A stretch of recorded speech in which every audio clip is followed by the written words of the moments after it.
దేవుని వాక్యం చదువుకుందాం. పరిశుద్ధ గ్రంథంలో నుండి దేవుని వాక్యం చదువుకుందాం. తప్పుడు నీ ఫోన్ పనిచేస్తుందా? తిరుగుతూ ఉంటుందా మళ్ళా అలాగా? పరిశుద్ధ గ్రంథంలో నుంచి దేవుని వాక్యం చదువుకుందాం. లోకాసు వార్త 18వ అధ్యాయం. బైబుల్ తెచ్చుకున్న వాళ్ళు తెరవండి, తెరిచి ఒళ్ళో పెట్టుకోండి. బైబుల్ తెచ్చుకున్న వాళ్ళు తెరవండి, తెరిచి ఒళ్ళో పెట్టుకోండి. తొందరగా నీ ఫోన్, ఈ పాస్టమ్మ ఫోన్ తొందరగా పంపి, ఫోన్ పంపి. లోకాసు వార్త 18వ అధ్యాయం 9వ వచనం నుండి 14వ వచనం వరకు చదువుదాం. చదువుతాముడా? గట్టిగా చదువు కార్తీక్. తామే నీతిమంతులమని తమ్మును నమ్ముకొని ఇతరులను తృణీకరించు కొందరితో ఆయన ఈ ఉపమానము చెప్పెను. ప్రార్థన చేయుటకై 2 మనుషులు దేవాలయమునకు వెళ్ళిరి. వారిలో ఒకడు పరిసయ్యుడు, ఒకడు సుంకరి.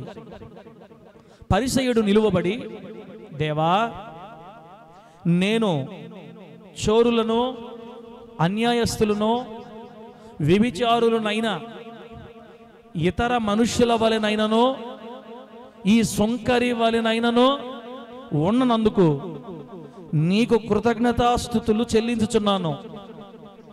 వారమునకు 2 మారులు ఉపవాసము చేయుచు నా సంపాదన అంతటిలో 10వ వంతు నీకు చెల్లిస్తున్నానని తనలో తాను ప్రార్థించుచుండెను. అయితే సుంకరి దూరముగా నిలుచుండి ఆకాశము వైపు కన్నులెత్తుటకైనను ధైర్యము చాలక రొమ్ము కొట్టుకొనుచు, దేవా, పాపినైన నన్ను కరుణించుమని పలికెను. అతనికంటే ఇతడు నీతిమంతుడిగా తీర్చబడి తన ఇంటికి వెళ్ళనని మీతో నిశ్చయముగా చెప్పుచున్నాను నేను. దేవునికి స్తోత్రం కలుగునుగాక. చదివినటువంటి వాక్య భాగాన్ని మనందరికి అర్థమగునట్లు బోధించి వాక్యానుసారంగా బ్రతకగలిగిన కృపని దేవుడు మనందరికీ ప్రసాదించునుగాక. అనండి ఆమేనని. మీ మంకు వదలాలంటే 2 చేతులు ఎత్తండి. పోయిన వారాలాగా 2 చేతులు ఎత్తండి, మర్యాదగా ఎత్తండి. ఒక చేయి తెచ్చినట్టున్నారు, సగం చేతులు ఇబ్బంది అయినట్టుండయి, సగం చేతులు పనిచేయట్లే పాపం.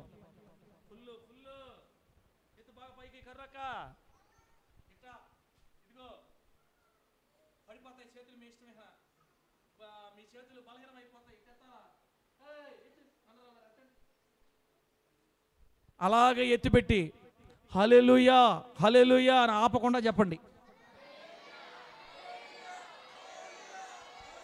సాల్లేవయ్యా సాల్లేవయ్యా అని చెప్తున్నారు, అటు కాదు. హల్లెలూయా హల్లెలూయా హల్లెలూయా చెప్పు. ఊపుతా చెప్పు, చేతులు ఊపుతా చెప్పు. హల్లెలూయా హల్లెలూయా హల్లెలూయా హల్లెలూయా. స్తోత్రాలు చెబుతా చప్పట్లు కొట్టండి. స్తోత్రాలు చెబుతా చప్పట్లు కొడుతుంది. స్తోత్రాలు చెప్పు, స్తోత్రాలు చెప్పు. స్తోత్రం స్తోత్రం స్తోత్రం స్తోత్రం స్తోత్రం స్తోత్రం స్తోత్రం స్తోత్రం స్తోత్రం స్తోత్రం. హల్లెలూయా హల్లెలూయా హల్లెలూయా హల్లెలూయా హల్లెలూయా హల్లెలూయా హల్లెలూయా హల్లెలూయా. ఆమేన్. చెప్పండి గట్టిగా హల్లెలూయానే. ఇంకోసారి హల్లెలూయా. రైట్ బిడ్డలారా, చదువుకున్న వాక్య భాగంలోకి మనం వెళదాం.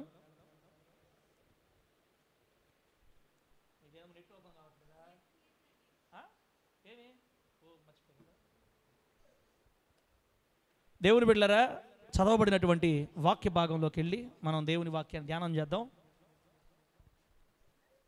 ప్రతి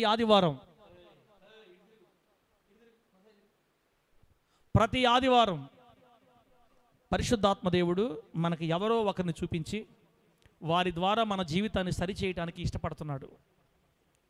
గత కొన్ని వారాలుగా అనేక మంది భక్తుల జీవిత చరిత్రలు మనం నేర్చుకుంటున్నాం. మీకు గుర్తున్నారో లేదో తెలియదు, కానీ మీరు గుర్తుపెట్టుకోకపోయినంత మాత్రాన నాకు నష్టమేమీ లేదు. ఎవరు గుర్తుపెట్టుకొని ఆ వాక్య ప్రకారం బ్రతుకుతారో వాళ్ళు దీవించబడతారు. మరిచిపోయిన వాళ్ళు దానికి తగిన దెబ్బలు తింటారు దేవుడి దగ్గర. హూరు గురించి మనం చెప్పుకున్నాం. హూరు ఎవరు చెప్పండి? ఎవరు హూరు? మోషే గారు ప్రార్థించడానికి కొండ మీదకి ఎక్కి వెళ్ళిన తర్వాత ఇప్పుడు చెప్పండి. అదే భలే చెప్తున్నారమ్మా, ఏమి చెప్తున్నారమ్మా. ప్రార్థించడానికి కొండ మీదకి వెళ్ళిన తర్వాత చేతులు నిలపలేకపోతుంటే ఒక రాయి తీసుకొని వచ్చి ఆ రాయి మీద దైవజనుడు కూర్చోబెట్టి ఆ చెయ్యి ఒకరు ఈ చెయ్యి ఒకరు పట్టుకున్నారు.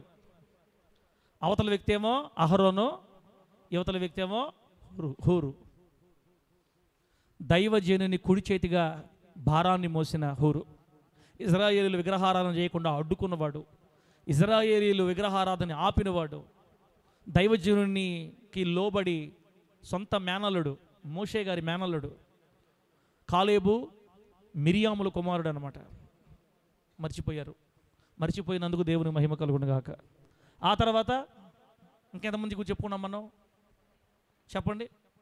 సారేపతు విధవరాల గురించి చెప్పుకున్నాం.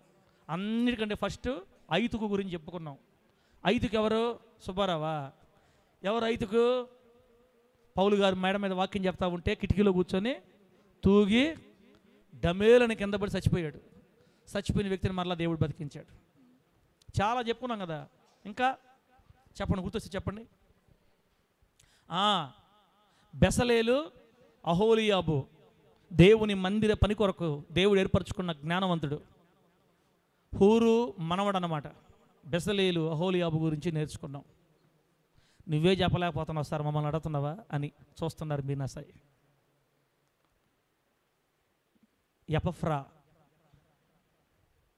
ఎపఫ్రా గురించి నేర్చుకున్నాం. తర్వాత ఒనేసిము గురించి నేర్చుకున్నామా? దేమా యెహోలోకమును స్నేహించి దేవునిలో నుండి తొలగిపోయినవాడు. అకులా, ప్రిస్కిల్లా గుర్తులే? గాయు నిన్న వారం చెప్పిందే. ముగ్గురు గురించి చెప్పాను నిన్న వారం. గాయు ఇంకా ఆనించి రాదు. దియోత్రెఫే, దేమేత్రియు, వీళ్ళ ముగ్గురు గురించి పోయిన వారం నేర్చుకున్నాం. అన్నీ మర్చిపోయారు. అందును బట్టి దేవునికి మహిమ కలుగునుగాక. మర్చిపోయిన వాళ్ళందరూ గట్టిగా ఒక్కసారి యేసయ్యకి హల్లెలూయా చెప్దాం. హల్లెలూయా. అంతే. ఈ వారం కూడా మర్చిపోండి యేసునామములో, మీకు ఇబ్బంది లేదు. నేను చెప్పడం నా బాధ్యత, మర్చిపోవడం మీ బాధ్యత, మీ ఇష్టం. గుర్తుపెట్టుకుంటే బాగుపడిపోతాం. పొర్రపాటును కూడా గుర్తుపెట్టుకోవద్దు. ఈరోజు ఇంకొక సంఘటనలో నుండి దేవుడు మనతో మాట్లాడాలని ఆశపడుతున్నాడు. ఈ సంఘటనలో యేసుక్రీస్తు వారు మనకు నేర్పించాలనుకున్న సత్యం జాగ్రత్త వినండి, మనసులో పెట్టుకొని బిడ్డలారా. సినిమా స్టోరీలు మర్చిపోవట్లేదు, హీరోల పేర్లు మర్చిపోవట్లేదు. పాతకాలపు యాక్టర్లు అందరూ మన జ్ఞాపకం ఉన్నారు. పాత సినిమా డైలాగులు ఇప్పుడు గుర్తున్నాయి. ఈ మధ్య కొత్త సినిమాలు గుర్తున్నాయి. ఇవన్నీ జ్ఞాపకం ఉన్నప్పుడు వాక్యమే ఎందుకు గుర్తులేదంటే, సినిమా చూసినంత ఆసక్తిగా దేవుని వాక్యం మనము వినలేదు. సినిమా మీద పెట్టిన శ్రద్ధ దేవుని వాక్యం మీద పెట్టలేదు. హీరోల గురించి ఆలోచించినంత శ్రద్ధ మనం దేవుని వాక్యం మీద పెట్టలేదు కాబట్టి మర్చిపోయాం. క్రికెట్ పిచ్చి వాళ్ళకి క్రికెటర్స్ పేర్లు, వాళ్ళ చరిత్ర బాగా ఇష్టం. దేవుని సంఘంలో దేవుని పేర్లు తెలియదు. ఆ తర్వాత ఇట్లా రకరకాలుగా మానవులు దేవుని దూరం అయిపోయి బ్రతుకుతున్నారు. రేపు ప్రభువులు ఎక్కడైతే ఏం చెప్తావో ఇష్టం బిడ్డ, కనీసం వాళ్ళ పేర్లను నీ జ్ఞాపకం ఉన్నాయా లేవా ఆలోచించుకో ఒకసారి. వాక్యంలోకి వెళ్ళిపోదాం. ఈరోజు మనం చదివినటువంటి వాక్య భాగంలో యేసుక్రీస్తు వారు ఒక రోజున దేవాలయంలో వాక్యం చెప్తున్నాడు. చెప్పండి, ఏం చెప్తున్నాడు?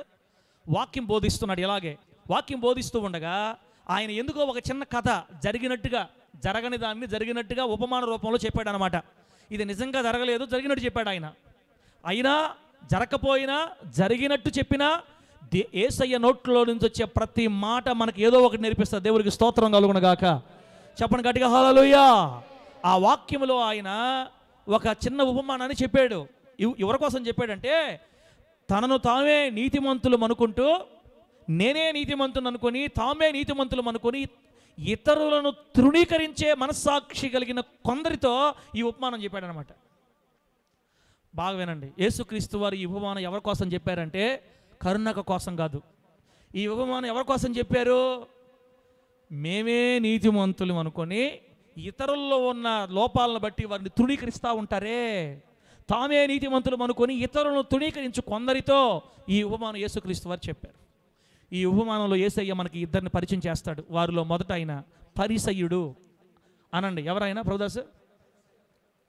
చెప్పాలి త్వరగా. ఎవరైనా ఈ పేర్లు వస్తాయి. పరిసయ్యుడు, రెండో ఆయన సుంకరి. చెప్పండి త్వరగా. మొదట ఆయన ఎవరు? పరిసయ్యుడు. రెండో ఆయన సుంకరి. పరిసయ్యుడు ఎవరంటే వాక్యమును బోధిస్తున్న దైవజనుడు అనమాట. వాక్యమును నేర్చుకొని వాక్యాన్ని బోధిస్తున్న దైవజనుడు.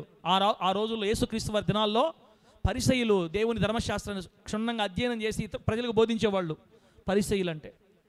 సుంకరి అంటే ఎవరో తెలుసా? ప్రభుత్వ గవర్నమెంట్ జాబ్ అనమాట. అది సుంకం వసూలు చేస్తారు, పన్ను వసూలు చేస్తారు. ఇప్పుడు మనకి ఎట్లాగైతే కరెంటు వాటిలో ఏమంటారు, కరెంటు బిల్లులు ఇప్పుడు సరే మనం ఫోన్లో పే చేస్తున్నాం. ఇంతకుముందు రోజుల్లో మనం వరుసగా నిలబడి కట్టేవాళ్ళమే. తర్వాత నీటి పన్ను, కుళాయి పన్ను, కుళాయి పన్ను, ఇంటి పన్ను, ఇలా పన్నులు కట్టించుకుంటారు కదా. ఈ రోమా అధికారుల చేతి క్రింద ఉండి పన్నులు వసూలు చేసే వాళ్ళని సుంకర్లు అంటారు అనమాట. ఒక ఆయనేమో దైవజనుడు, ఒక ఆయనేమో సుంకం వసూలు చేస్తున్న ఒక సాధారణ ఉద్యోగి. వీళ్ళిద్దరూ కలిసి ప్రార్థన చేసుకుందామని దేవుని మందిరం దగ్గరకు వచ్చారంట. ఎక్కడికి వచ్చారు? ఏడకు వస్తే మాకెందుకు లేను కానీ అన్నట్టు చూస్తున్నారు. హలో, తేడాలు వస్తే మొత్తం ఇరిగిపోతాయి, మర్యాద వినాల్సిందే. ఏడకు వస్తే కాదు, మందిరంకే వచ్చారు. మీరు ఇష్టపక్క చేత ఒప్పుకోను నేను. ఎక్కడ వస్తే మాకెందుకులే కానీ అనకూడదు, వినాలా. ప్రార్థన చేసుకోవడానికి జోసఫ్ అన్న ఎక్కడికి వచ్చారు? జోసఫ్ అన్న ఇద్దరా దేవుని మందిరానికి వచ్చారు. ప్రార్థన చేసుకుందామని ఇద్దరు దేవుని మందిరానికి వచ్చారంట. యేసుక్రీస్తు చెప్తున్నారు ఈ మాటలు. ఆయన ముందు కూర్చున్న వేలాది మంది ప్రజలకి ఏమంటే పరిసయ్యుడి గురించి, సుంకరుని గురించి ఉపమానం చెప్తున్నాడు, జరిగినట్టు కథగా చెప్తున్నాడు అనమాట. ఈరోజు మన ప్రభు అయిన యేసయ్య పరిసయ్యుడి ద్వారా, సుంకరి ద్వారా కొన్ని అమూల్యమైన విషయాలు మనకు నేర్పించాలని కోరుకుంటున్నాడు. నేర్చుకుంటే బాగుపడతావు, నేర్చుకోకపోతే హల్లెలూయా యేసు రక్తమే జయమికన అబ్రాహ్మ నా తెలియదు, అంతకంటే నేను చెప్పలేను డాష్. నేర్చుకుంటే బాగుపడతాం, నేర్చుకోకపోతే పొళ్ళు రాళ్ళు దెబ్బలు తింటాం. ఎవరి బాధలు వాళ్ళే. నువ్వు ఎన్నని చెప్పుకో, నువ్వు దానియేలు గురించి చెప్పుకో, నువ్వు ఎవరి గురించి చెప్పుకో, నేను మారనంటే మారకపోతే ఎవరు నష్టం? నాకు నష్టం రాహేలక? చెప్పు రాహేలక. రాహేలక్క మారకపోతే నష్టం ఎవరికి? రాహేలక్క మారకపోతే నష్టం ఎవరికి? ఇశ్రాయేల్ పాస్టర్కి. యోసేపు అవునా? రాహేలక్క నష్టం. ఇంకో బిడ్డ మారకపోతే ఇంకో బిడ్డకి నష్టం. ఇంకో అన్నం మారకపోతే, ఎవరు మారకపోతే వాళ్ళు దెబ్బతింటారు ప్రభు దగ్గర. ప్రభు ఏం చెప్పాడు? ప్రభువా ప్రభువా ప్రభువా నన్ను పిలిచే ఎవరు కూడా పరలోకానికి రారు. పరలోకానికి వచ్చే వాళ్ళు ఎవరంటే పరలోకమందున్న దేవుని చిత్తం చేసేవాళ్ళు. పరలోకమందున్న దేవుని చిత్తం చేయాలంటే ఇదిగో వీళ్ళిద్దరిలో నుంచి మనం కొన్ని నేర్చుకోవాలా. ఏవి ఉండకూడదో అవి ఈరోజు మనలోంచి తీసేసుకోవాలి, ఏవి కావాలో చేర్చుకోవాలి. ఈరోజు యేసుక్రీస్తు వారు మనకి ప్రార్థన ఎలా చేయాలో నేర్పిస్తున్నాడు అన్నమాట. అమ్మా, ప్రార్థన ఎలా చేయాలో నేర్పిస్తున్నాడు. ప్రార్థన ఎలా చేయాలో నేర్చుకోమంటున్నాడు. ప్రార్థన చేస్తున్న మన జీవితం, వ్యక్తిగత జీవితం, భక్తి ఎలా ఉండాలో కూడా నేర్చుకోమంటున్నాడు. ఇప్పటిదాకా మన జీవితం ఎట్లా ఉందో నీకు దేవుడికి తెలియాలి. నీ పరిస్థితి ఎలా ఉందో, మీ బ్రతుకు ఎలా ఉన్నాయో, మన జీవితం దేవుని ముందు ఎలా ఉందో నీకు దేవుడికే తెలియాలి. నేను చెప్తానేనండి, మనలో చాలామంది ఎట్లా ఉంటారంటే ఆదివారం పూట దేవుని మందిరంకి వచ్చామా, బళ్ళలో చేతి వేసామా, ప్రార్థన చేయించుకున్నామా, వెళ్ళిపోయామా. ఆదివారం మధ్యాహ్నం నుంచే ఎలా అయిపోతారంటే మరలా యథాతథంగా బూతులు పాటికి బూతులు వస్తుంటాయి, సినిమాలు పాటి సినిమాలు, సీరియల్ పాటి సీరియళ్ళు, లోకానుసారమైన ముసలం ముచ్చట్లు, ఏమాత్రం భయం లేకుండా విచ్చలవిడితో అలవాటు పడి తాగేవాళ్ళు తాగినట్టుగా, తినేవాళ్ళు తిన్నట్టుగా, తిరిగేవాళ్ళు తిరిగినట్టుగా, దేన్ని ఆపకుండా మరలా మందిరంకి వస్తా, మరలా చేస్తా, మందిరంకి వస్తా ఉంటారన్నమాట కొంతమంది. అట్లాంటి వాళ్ళు ఇక్కడ ఉన్నారో లేదో నాకు తెలియదు. భక్తి అనుకుంటే మనం లోకంలో బతకలేమన్నా అంటారు కొంతమంది. బతకలేకపోతే పోతాం రేపు. ఎవరికి పోతే వాళ్ళకి నష్టం, ఎవరు పడిపోతే వాళ్ళకి నష్టం, అంతే. బిడ్డలారా, దేవుడు మనతో ఎందుకు మాట్లాడుతున్నాడు అంటే మన జీవితాలు మార్చుకోవడానికి, ప్రభు మార్చుకోవాలని ఆశించి మాట్లాడుతున్నాడు. ఈరోజైనా సమయం మించిపోయింది కాదు. నేను చెప్తున్నాను కదా, రేపు సాయంత్రం దాకా, ఈరోజు సాయంత్రం దాకా నువ్వు నేను నిలుచుంటామన్న గ్యారంటీయే లేదు. ఆమేన్ గట్టిగా. దారిలో బైబిల్ పడుకుని నడిచిపోతా పోతా పోతా పోతా హార్ట్ అటాక్. ఆమేన్. సమాధి పెట్టి, ఏమయ్యా పాస్టరా అది నీ నోరా, పాస్టరా నీది నోరా, ఎవరన్నా దైవజుడు మైకు పడుకుని ఆ మాట మాట్లాడచ్చా? పోతా పోతా బైబిల్ పడుకుని పోయేది ఏంది? ఎవరన్నా ఆత్మీయ తండ్రి మమ్మల్ని దీవించాలి ఆరోగ్యంగా ఉండమని. అమ్మా, నేను ఆరోగ్యంగా ఉండమని మిమ్మల్ని దీవించినా పిలుపు అందిందంటే పోతా పోతానే పడిపోవటమే. అట్లా పోతా పోతా పడిపోయిన వాళ్ళు మీరు వీడియోలు ఎప్పుడు చూడలేదా? లిఫ్ట్లో పోతా ఉంది అక్క, అటే కూలిపోయింది లిఫ్ట్లోనే. ఆఫీస్కి పోవాలా, లిఫ్ట్లోనే కూలిపోయింది. బస్ స్టాండ్లో బస్సుకో ఎదురు చూస్తున్న ఒక పెద్ద ఆయన, బస్ స్టాండ్లోనే, నడి వీధుల్లోనే, మంచం మీదనే వేల మంది చనిపోతున్నారు ఈరోజు భూమి మీద. ఇంకా నీకు నాకు ఆయుష్ ఉందంటే నీ గొప్పతనం, నీ రోషం, నీ భక్తి, నువ్వు పెద్ద లార్డువని, నేను పెద్ద లార్డునని కాదు, కనికరం, దయ, దేవుడి దయ వల్ల భూమి మీద బతికి జీవిస్తున్నాం బట్టగట్టి. ఎప్పుడు పిలుపు అందద్దో నరులారా తిరిగి రండని పిలవగానే మొత్తం సర్దుకొని పోవాలి మనం ఇక్కడ. కాబట్టి ఎప్పుడు సర్దుకుంటాం తెలియదు. జీవితాలు మార్చుకొని దేవుని చిత్తానుసారంగా బతికితే పరలోకం పోతాం. ఎన్ని మాటలైనా ఎన్ని వాక్యాలైనా బ్రతుకులు మార్చుకోకపోతే దెబ్బతిని సాతానికి వాని దూతలకి దేవుడు ఏర్పరిచిన అగ్ని గంధకాలలో పాలు పొందాల్సి వస్తుంది. జాగ్రత్త పడి బ్రతుకును సరి చేసుకుందుముగాక. యవనస్తులారా జాగ్రత్త, యవనరాళ్ళారా జాగ్రత్త. మీ ఇష్టం, బోధించబడుతుంది దేవుని వాక్యం, మీకు సరి చేసుకోమని ప్రభు ప్రతిసారి గద్దిస్తున్నాడు. మరి జీవితాలు అలాగే మార్చుకుంటే, అలాగే పెట్టుకుంటే నష్టపోయేది నువ్వే. ఈరోజే ప్రభు నీ నేత్రములు తెరుచునుగాక. చెప్పండి గట్టిగా హల్లెలూయా, చెప్పండి గట్టిగా హల్లెలూయానే. ఇంకా ఇంకోసారి స్టెఫను గట్టిగా చెప్పు హల్లెలూయా. రైట్, ఇప్పుడు పరిసైడ్ దగ్గరికి వద్దాం. వీరిద్దరు ప్రార్థన చేయడానికి ప్రభు సన్నిధికి వచ్చారు. పరిసైడ్ దగ్గరికి వద్దాం. పరిసైడ్లో ఇప్పుడు నేను చదివిన మాటల్లోనే ఇవన్నీ ఉంటాయి. రాసుకునే వాళ్ళు రాసుకోండి, గుర్తుపెట్టుకోండి.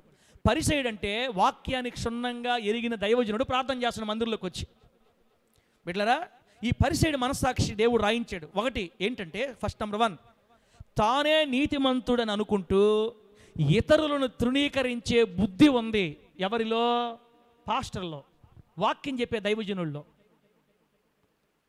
మనలో కూడా ఒక్కొక్కసారి ఇది పనిచేస్తుంటుంది. సంధ్యమ్మ, నేను నీతిమంతురాల్ని, నేను కరెక్ట్గా ఉండా దేవుళ్ళో, నాలో ఏ నేరం లేదు అని మనకు మనమే చెప్పేసుకుంటూ ఉంటాం. మనకు అనుకుంటుంటాం, నేను ప్రార్థనా పరుణ్ణి, నేను మంచివాడిని, నాలో ఏం తప్పు లేదు, నేను మంచిదాన్ని, నాలో అన్నీ కరెక్ట్గానే ఉన్నాయి అని మనకు మనమే అనుకుంటూ ఉంటాం. దేవుని వాక్యం చెప్తుంది, మనం మంచివారివి, మనం నీతిమంతులు మనం ఎవరు నిర్ధారించాలా? మనకు మనమే కాదు, మనం దేవుడు నిర్ధారించాలా. ఆమె చెప్పండి గట్టిగా, నేను నీతిమంతుణ్ణి, నేను మంచివాడిని, నేను యథార్థవంతుణ్ణి, నేను భక్తిపరుణ్ణి, నేను భక్తిపరురాలని మనకు మనం ఎప్పుడు అనుకోకూడదు. ఇదిగో పాస్టర్ ఉన్నాడే, ఈ పాస్టర్ మైండ్ అంతా ఎటుంటుందంటే, నేను ఎవరినే? భక్తిపరుణ్ణి, నేను నీతిమంతుణ్ణి, నేను మంచివాడిని, నాలో ఏం తప్పు లేదు అనుకుంటా ఉంటాడంట. అనుకున్నాడు, సరే దేవుడు చూసుకుంటూ అనుకోవచ్చు. ఇతను అనుకోవటం వల్ల మళ్ళీ నెక్స్ట్ ఏంటంటే, ఎప్పుడైతే నేను నీతిమంతుని అనుకుంటున్నాడో ఇక కంటికి కనబడే వాళ్ళందరిలో తప్పులు చూస్తున్నాడు ఈ వ్యక్తి. తప్పులు చూసి ఏదన్నా చిన్న బలహీనత ఉందనుకో ఆ వ్యక్తిని తృణీకరించి మాట్లాడుతున్నాడంట. మనం ఎప్పుడైతే మనం నీతిమంతులు అనుకుంటామో ఆటోమేటిక్గా మనకి ఇతరుల్లో ఉన్న తప్పులే కనపడతాయి. నా మాటలు అర్థమైతే హల్లెలూయా అని చెప్పండి, హల్లెలూయా అని చెప్పండి. లూదియమ్మా, ఎప్పుడైతే మనం భక్తి పరులు అనుకుంటుంటామో ఇక మనకి ఇతరుల్లో ఉండే తప్పులే కనపడుతుంటాయి. ఈ పాస్టర్ బుద్ధి అంతా ఏంటంటే, నేను నీతిమంతుని అనుకొని ఇతరులను తృణీకరిస్తూ ఉంటాడు. ఆ అన్న ఇట్టటోడు, ఈ చెల్లెలు ఎట్టాడిది, ఆయన చూసి ఎట్టాడిది, ఎట్టాడు, ఈడెట్టాడు, ఆ మనిషి ఎట్టాడు, ఈ మనిషి ఎట్టాడిది, నేను నీతిమంతుణ్ణి. అప్పుడు నేను ఎవరినే? మీరందరూ వేస్ట్ ఫెలోలు, నేను ఒక్కనే నీతిమంతుణ్ణి అని ఆ బుద్ధి మనలో లేదా? ఎక్కడుండే వాళ్ళలో లేదా? గుడిమే చేసి చెప్పండి. దేవుడు దయను బట్టి అంటారు, మళ్ళీ పేరుకేమో దేవుడు దయను బట్టి నేను కానీ ప్రార్థన ఎత్తానంటే గుడి సెచ్చి వణకాల అంటారు. మళ్ళా దేవుడు దయను బట్టి మైకిలో నేను పాట స్టార్ట్ చేశానంటే కుక్కలను అరవాలకి నేసినాము. అట్టుంటుంది నా ప్రార్థన పాట. దేవుడు దయ వల్ల ఆరోనో, దేవుడు కృపే, యేసయ్య కనికరం వల్ల నేను కానీ ప్రార్థన ఎత్తానంటే అందరు చర్చిలోంచి పారిపోవాలి, ఎవరు ఉండలేక. దేవుడు దయ వల్ల, దేవుడి మహా కనికరం వల్ల నేను కానీ ప్రార్థన చేశాను, చర్చిలో అందరూ ఏడవాలంతే అని దేవుడి దయ అంటుంటారు. కానీ తమ్ముని తాము పొగుడుకుంటా ఉంటారు తమ్ముని తాము. దేవుని బిడ్డ, నంబర్ 1, పరిసైడులో నుండి దేవుడు మనకు నేర్పిస్తున్న 2 పాయింట్లు ఏంటంటే, ఎప్పుడు కూడా మనకు మనమే నీతిమంతులు అని మనం అనుకోకూడదు. ఆమె చెప్పండి గట్టిగా హల్లెలూయా. నీవు నీతిమంతురాలు అని, నీవు నీతిమంతుడు అని దేవుడే సర్టిఫికేట్ ఇవ్వాలా. ఎందుకంటే మనుషులకు పైరూపమే కనపడుతుంది, మనుషులకు పైరూపం కనపడద్ది. అంతరంగం చూసేది ఎవరు? ఆకాశమందున్న దేవుడు. ఆమేనండి. ఆకాశమందున్న దేవుడు నీ మొత్తాన్ని స్కాన్ చేస్తాడు. కాబట్టి నువ్వు నీతిమంతుడువా కాదని ఆయన సర్టిఫికేట్ చేసేదాకా నువ్వు ఆగాల. ఆయన ఎప్పుడు సర్టిఫికేట్ చేస్తాడో తెలుసా? మధ్యాకాశంలో జరగబోయే న్యాయ సింహాసన తీర్పులో చెప్తాడు నువ్వు పరిశుద్ధుడు అని. అప్పుడు దాకా సాగు, చెప్పుకోబాక బయట. నేను మంచిదాన్ని, నేను ప్రార్థన పరురాల్ని, నాలో మంచితనం ఉంది, నా ప్రార్థన మామూలు కాదు, దెయ్యాలు గడగడగడగ ఉనికి.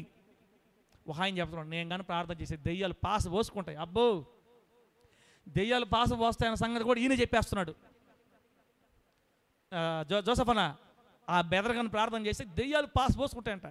ఈ నీళ్ళు చెప్పేసుకోవటమే దేవుడు చెప్పేదిలే. ఎప్పుడైతే మనం భక్తిపరం అనుకుంటుంటామో ఇంక ఇతరుల తప్పులు కనపడతా ఉంటాయి. వాడు ప్రార్థన లేనోడు, వీడు అటట్టోడు. రెండో పాయింట్ చెప్తున్నా. రెండో పాయింట్ పరిసయ్యుల్లో నుంచి యేసయ్య మనకు నేర్పిస్తున్న రెండో పాయింట్ అంటే, ఎప్పటికీ మరణకాల పర్యంతం దాకా ఇతరుల్లో ఉన్న తప్పుని పొర్రపాటును కూడా మనం తృణీకరించి మాట్లాడకూడదు. వాళ్ళలో ఉన్న తప్పులు మనం చూడకూడదు. అర్థమైతే ఆమేన్ అనండి, హల్లెలూయా అనండి. స్టెఫను అర్థమైంది తల్లే. పరిసయ్యుడి మెంటాలిటీ నేనే నీతిమంతుడు అనుకుంటుంటాడు.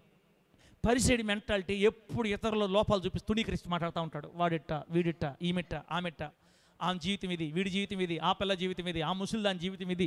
24 గంటలు ఇతరుల జీవితాలకు తృణీకరించి మాట్లాడుతూ ఉంటారు. ఆ బుద్ధి కానీ ఇక్కడ ఎవరికైనా కనుక ఉండి ఆ బుద్ధితోనే కనుక నువ్వు సస్తే చికెన్ 65 ఏం చేస్తాడంటే నరకంలో సైతాన్ గాడు. నీ ఇష్టం. చికెన్ 65 వేస్తే మనం చికెన్ 65 తెలుసా? నాకు కూడా తెలియదులే. ఏం చేస్తాడంతే సైతాన్ గాడికి తర్వాత రాబోయే రోజుల్లో. వద్దు, ఒకరి వైపు వేలు పెట్టి చూపడం కంటే 5 ఏళ్ళు మన పక్కకు తిప్పుకొని మనం చూసుకోవటం మంచిది. నేను చెప్తున్నాను కదా, యథార్థవంతులు నీతివంతులు ఎప్పుడు కూడా ఇతరుల్ని కించపరిచి తృణీకరించి వేలెత్తి చూపి మాట్లాడరు.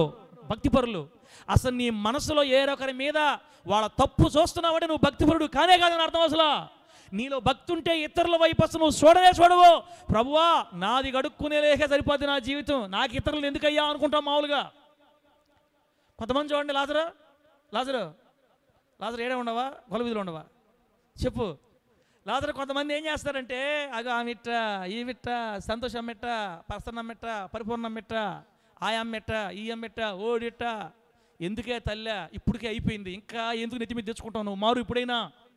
సోదరా, ఓ సహోదరుడా, అయ్యలారు మారండి. 24 గంటలు వాళ్ళని ఏలు పెట్టి చూపి తిరస్కరించడం మనకు ప్రమాదం.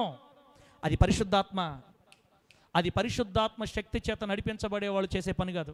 దేవునికి ఇష్టం ఉండదు అలా చేస్తే. నంబర్ 1, ఎప్పటికీ మనమే నీతిమంతులు అనుకోకూడదు. నంబర్ 2, ఎప్పటికీ ఇతరుల లోపాలు మనం ఎత్తి చూపకూడదు. ఇది దేవుడు నచ్చే భక్తి, దేవుడు మెచ్చే భక్తి. ఇప్పుడు చేసుకొని చెప్పండి, ఇంతవరకు మీరు ఎవరి మీద తప్పులు చూపించలా? ఇంతవరకు మీరు ఎవరిలో తప్పు ఎతకలా? ఇంతవరకు మీ నోటితో ఇతర గురించి ఎప్పుడు బయట చెప్పలా? ఆమెట్ట, ఈమెట్ట, ఓడి అని చెప్పుకోవాలా? చెప్పారు కాబట్టి మర్యాదగా వాక్యం అయిపోయిన తర్వాత దేవునికి క్షమాపణ అడగండి. సరే అన్నాడు, హల్లెలూయా చెప్పండి గట్టిగా. చెప్పరు, ఎందుకంటే మళ్ళీ మాలో ఉన్నాయనుకుంటున్నారా? వద్దులే, అందరం మనందరం మంచి వాళ్ళమే. మీరు ఎవరు అసలు న్యాయాధిపతి పెట్టండి, చిన్న విషయమా? న్యాయాధిపతి పెట్టలు ఎప్పుడు ఇతరుల తప్పులు సూపరు. అసలు అవసరమైతే ఖచ్చితమైన బొడస్తగా తప్పులు మాత్రం సూపర్. మీరు మంచోళ్ళు, మనందరం మంచోళ్ళమే, మనం చాలా జాగ్రత్తగా ఉన్నాము. ఏదన్నా అక్కడక్కడ తగిలితే మారు మనసు పొందుతారని దేవుడు మాట్లాడుతున్నాడు. నా ప్రభువైన యేసయ్య కోరుకునే భక్తి ఏంటంటే, జీవితాంతం నేనే నీతిమంతుడని ఎప్పుడు అనుకోకూడదు. ఇతరుల లోపాలు ఎత్తి చూపి తృణీకరించి మాట్లాడకుండా ప్రభు మనలందరినీ సరిచేయునుగాక. అర్థమైతే హల్లెలూయా అని చెప్పండి గట్టిగా. అందరు గట్టిగా చెప్పండి హల్లెలూయా. బిడ్డ, రెండో పాయింట్ పరిసయ్యుడి గురించి మీకు చెప్తున్నా. రెండో పాయింట్, మత్తయి సువార్త 23వ అధ్యాయంలో పరిసయ్యుల గురించి రాయబడి ఉంది. మత్తయి సువార్త 23వ అధ్యాయంలో పరిసయ్యుల గుణలక్షణాలు అన్నీ రాయబడ్డాయి. ఇంటికి వెళ్ళి చదువుకున్న వాళ్ళు మత్తయి సువార్త 23వ అధ్యాయం మొత్తం చదవండి. వాళ్ళ జీవిత చరిత్ర అంతా రాయబడింది అక్కడ. అందులో నుంచి ఒక్క వచనం మనం చదువుకుందాం. 6వ వచనం 7వ వచనం చదువుతాం. మత్తయి సువార్త 23 6, 7 వచనాల్లో, విందులలో అగ్రస్థానములను, సమాజ మందిరాలలో అగ్రపీఠములను, సంత వీధులలో వందనములను, మనుషుల చేత బోధకులను పిలువబడుటను కోరుదురు. చాలు. పరిసయ్యుల యొక్క లక్షణం. అమ్మ, పాస్టర్ల సంగతి చెప్తున్నా. పాస్టర్లు అంటే పాస్టరే కాదు, మనకు కూడా ఉంటుంది, విశ్వాసులకు ఉంటుంది ఈ లక్షణం. బిడ్డ, నేను ఇప్పుడు ఏం చెప్తున్నా మీకు ఏమర్థమవుతుంది? అమ్మ, ఏమైనా అర్థమైందా? పాట పాడుంటే మీకు ఫస్ట్ జీవన ఇంటి పని చేస్తుందా? త్వరగట్టి పాట పాడితే మీరు లైన్లోకి వస్తారు. అమ్మ, నేను ఏం చెప్తున్నాను ఇప్పుడు? తూ క్యారే దో భాష కాని భాష మాట్లాడినట్టు అనుకుంటున్నారు మీరు. అలా అనుకోకండి. అమ్మ మీకు అర్థమయ్యే మాటలే చెప్తున్నా. యేసయ్య ఈరోజు మనకి ఇద్దరు వ్యక్తులు మన ముందు పెట్టి వారి జీవితంలో నుంచి మన భక్తిని, వారి జీవితంలో నుంచి భక్తిని మనకు నేర్పిస్తున్నాడు దేవుడు. వారిద్దరి పేర్లు ఏం పేరు అని చెప్పాను చెప్పండి. ఇప్పుడు చెప్తా చూడండి, సూపర్ చెప్తా కరెక్ట్గా. వాళ్ళిద్దరి పేర్లు ఏం పేరు చెప్పాను? ఒక ఆయన సుబ్బారావు, రెండు ఆయన పుల్లారావా? ఏం చెప్పాను? పరిసయుడు సుంకరి. పరిసయుడు సుంకరి వీళ్ళిద్దరు ప్రార్థన చేయడానికి మందిరంలోకి వచ్చి ప్రార్థన చేస్తున్నారంట. వాళ్ళ ప్రార్థన గురించి దేవుడు చెప్తా మనకు కొన్ని విషయాలు నేర్పిస్తున్నాడు దేవుడు. బిడ్డలారా సరే ఉండండి, పాట పాడితే మీరు లైన్లోకి వస్తారు. మీరు లైన్లో కూడా వచ్చేటట్లు లేరులేమ్మా. పాడదాం, చిన్న పల్లవాడు పాడి దేవుని వాక్యం విందాం. ప్రభునామానికి మహిమ కలుగును గాక.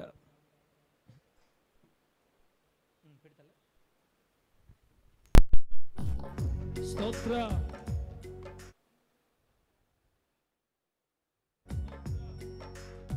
చప్పలు కొట్టండి గట్టిగా.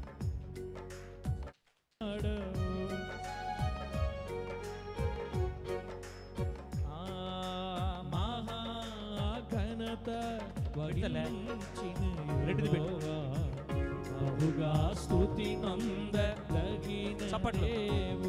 చప్పట్లు. మహాఘనత వహించిన యెహోవా బహుగా స్తుతి. పరిసయుడు సుంకరే, హలో అక్కడే ఉన్నామా? అక్కడే ఉండండి, పాట పాడి మళ్ళా వెళ్దాం వాడికి.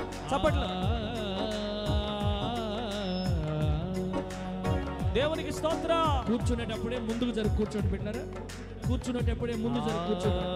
స్తోత్ర.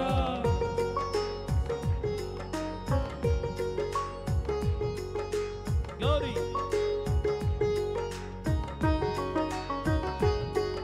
మనరాలు చప్పలు కొట్టు, చప్పలు కొట్టు అందరూ గట్టిగా. గ్లోరీ. మా చాక్లెట్ ఆడబెట్టి ఉండవు ఇప్పుడు ఈ బాకు. ఇలా మాట్లాడకుండా ఉంటేనే చాక్లెట్ వాళ్ళకి భలే మాట్లాడుతున్నారు ఈ మధ్య. గ్లోరీ. ఇశ్రాయేలుకు హాని కలుగకుండునట్లు ఎర్ర సముద్రమును ఫరో సైన్యమును గద్దించినావు. మోషేకు అడ్డు లేకుండునట్లు దాతాను సైన్యమును భూమిలో ముంచావు. చప్పలు కొట్టాం. ఇశ్రాయేలుకు హాని కలుగకుండునట్లు ఎర్ర సముద్రమును ఫరో సైన్యమును గద్దించినావు. మోషేకు అడ్డు లేకుండునట్లు దాతాను సైన్యమును భూమిలో ముంచావు. నాకు అప్పగిల్చిన ఈ పరిచర్యలో ఎగసి వచ్చు ప్రతి అగ్ని బాణమును నీ కను సైగతో నిర్వీర్యము చేసి మహారాజువై నా ముందు నిలిచావు. నాకు అప్పగించిన ఈ పరిచర్యలో ఎగసి వచ్చు ప్రతి అగ్ని బాణమును. కళ్ళు తెరిచి చప్పలు కొడతాం. కళ్ళు తెరిచి ట్యూబ్ లైట్ లేచి అప్పుడప్పుడు ట్యూబ్ లైట్ లేచి చప్పలు కొట్టండి. మహారాజువై నా ముందు నిలిచావు.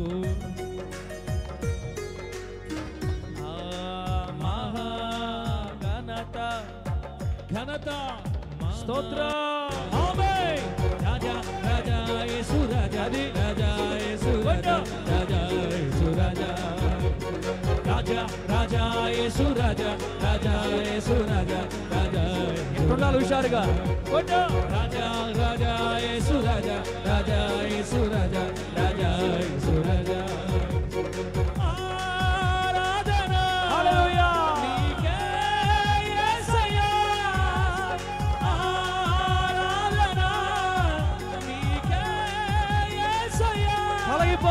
ప్రజల్లో ఉన్న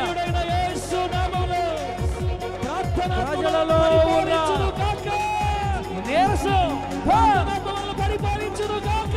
ఆమేన్. పరిశుద్ధత పరిశుద్ధత ఇప్పుడే పొందుకో. యేసు నామములో అపవిత్రత కలిగిస్తున్న దురాత్మ కుటుంబాలోంచి బయటికి వెళ్ళాలి. ఆజ్ఞాపిస్తున్న యేసు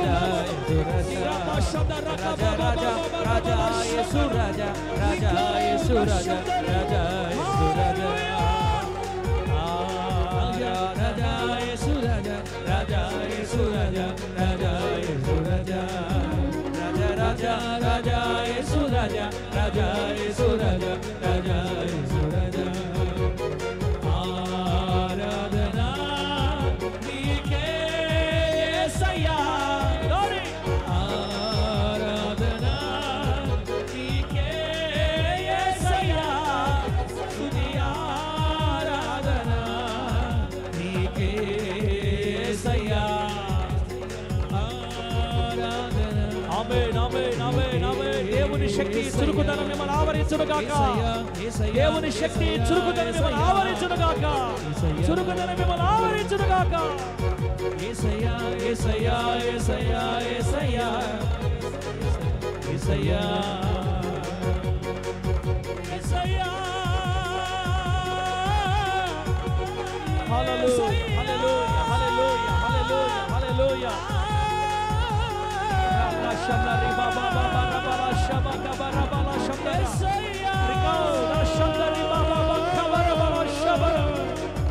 Yesaya amen. Nazarene Yesu Yesaya Yesaya Yesaya Yesaya Yesaya సమాధానము కలుగును గాక. భార్య భర్తల మధ్య, బంధుమిత్రుల మధ్య, తల్లిదండ్రుల మధ్య, మానవుల మధ్య, కుటుంబీకుల మధ్య సమాధానము కలుగును గాక. సమాధానము ఆవరించును గాక. అసమాధానము తొలగిపో. అసమాధానము తొలగిపో. ఆరాధన స్తుతి ఆరాధన నీకే యేసయ్యా. రాజా యేసు రాజా రాజా యేసు రాజా రాజా రాజా రాజా యేసు రాజా రాజా యేసు రాజా రాజా యేసు రాజా. ఆరాధన నీకే యేసయ్యా. ఆరాధన నీకే యేసయ్యా. స్తుతి ఆరాధన నీకే యేసయ్యా. ఆరాధన నీకే యేసయ్యా. యేసు నామములో మీ వ్యాపారములు దీవించబడును గాక. దీవించబడును గాక. ఉద్యోగములు దీవించబడును గాక. ఉద్యోగములు దీవించబడును గాక. చేతి పనులు యేసు నామములో ఆశీర్వదించబడును గాక. Right now, be blessed in the name of Jesus Christ. Be blessed in the name of Jesus Christ. వ్యవసాయములు, వ్యాపారములు, ఉద్యోగములు, చేతి పనులు దీవించబడును గాక. అనేక మందికి ఇచ్చినట్లు దేవుడు చేతులు బలపరచును గాక. బలపరచును గాక. బలపరచును గాక. అప్పులలో నుండి యేసు నామములో బయటపడును గాక. బయటపడును గాక. రాజా రాజా రాజా రాజా యేసు రాజా. యేసు రాజా రాజా యేసు రాజా రాజా యేసు రాజా రాజా యేసు రాజా.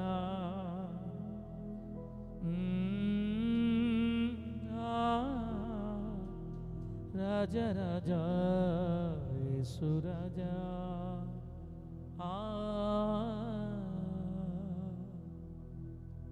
దేవుని నామానికి మహిమ కలుగును గాక. గట్టిగా చెప్పండి హల్లెలూయా హల్లెలూయా. కొంచెం మోడు మారింది, మనలోకి వచ్చారు.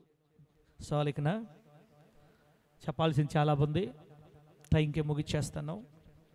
మనం చదువుకున్న మత్తయి సువార్త 23వ అధ్యాయం 6-7 వచనాల్లో పరిసయ్యుల్లో ఉన్న మరో లక్షణాన్ని దేవుడు బయట పెడుతున్నాడు. అదేంటంటే ఈ పరిసయ్యులు లేదా ఈ పాస్టర్లు లేదా ఈ ధర్మశాస్త్రాన్ని బోధించువారు లేదా హోలీ జడ్జి ప్రేయర్ సెంటర్ ముత్తుకూరులో ఉన్న విశ్వాసులు విందులలో అగ్రస్థానాలు కోరతారంట. బాగా వినండి, విందులలో అగ్రస్థానాలు. యేసుబాబు, యేసుబాబేనా? ఏం యేసుబాబు టైప్ యేసుబాబు నువ్వు? ఇది యేసుబాబు, యేసుబాబు సార్ అన్న నేను వింటున్నాను అన్న అంటున్నాడు తమ్ముడు. మంచిదే, వినాలి. ఇంకా విందులలో అగ్రస్థానాలు కోరుకుంటారు. మందిరాలలో, సమాజ మందిరం అంటే దేవుని చర్చిల్లో అగ్రపీఠాలు కోరుకుంటారంట. సంత వీధుల్లో జరుగుతున్నప్పుడు వందనాలు, నాకు ఇతరులు వందనాలు చెప్పాలని కోరుకుంటారంట. మనుషుల చేత బోధకులు అని పిలువబడాలని కోరుకుంటారంటండి వీళ్ళు. అమ్మా, దేవుని మందిరానికి ప్రార్థన చేసుకుందామని వచ్చేవాళ్ళు ఏ మనస్సాక్షితో వస్తున్నారో చూడండి. ఈ మనస్సు మనలో ఉండడానికి వీల్లేదు, అనగా పరిసయ్యుని బుద్ధి మనకు ఉండటానికి వీల్లేదన్నమాట. బిడ్డలారా, ఘనత కోరుకునే మనస్సాక్షి మనకు ఉండకూడదు.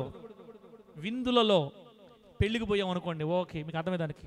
పెళ్ళికి పోతే నాకు కుర్చీ వేయాలా, నన్ను గౌరవించాలా, నన్ను అందరిలో కూర్చోబెడుతున్నారు ఏంది, నేను కూడా సార్తో తిరిగేవాడినే కదా, లేదా చర్చిలో నేను మంచిగా బాగుండేదాన్ని కదా, నన్ను గమనించట్లేదు, నన్ను చూసుకోవట్లేదు, కుర్చీ వేసి నన్ను కూడా పిలిస్తే బాగుంటుంది, పలానా తమ్ముడా పలానా అన్నాన్ని పిలిచి అందరిలో గౌరవిస్తే బాగుంటుందని మనకు తెలియకుండానే విందులలో అగ్రస్థానాలు కోరుకునే బుద్ధి మనకు వచ్చిందంటే మన భక్తిలో తేడా జరిగిందని అర్థం.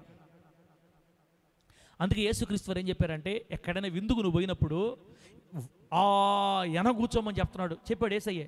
అదిగో వెనక కూర్చోపోయి అప్పుడు ఆ ఇంటి వారు వచ్చి, అయ్యా అనా తమ్ముడా అక్క ఇక్కడ కూర్చున్న వెంటక్క ముందుకు రండి అని మిమ్మల్ని తీసుకొచ్చి ముందు తీసుకొని వస్తే ఎంత విలువ మీకు.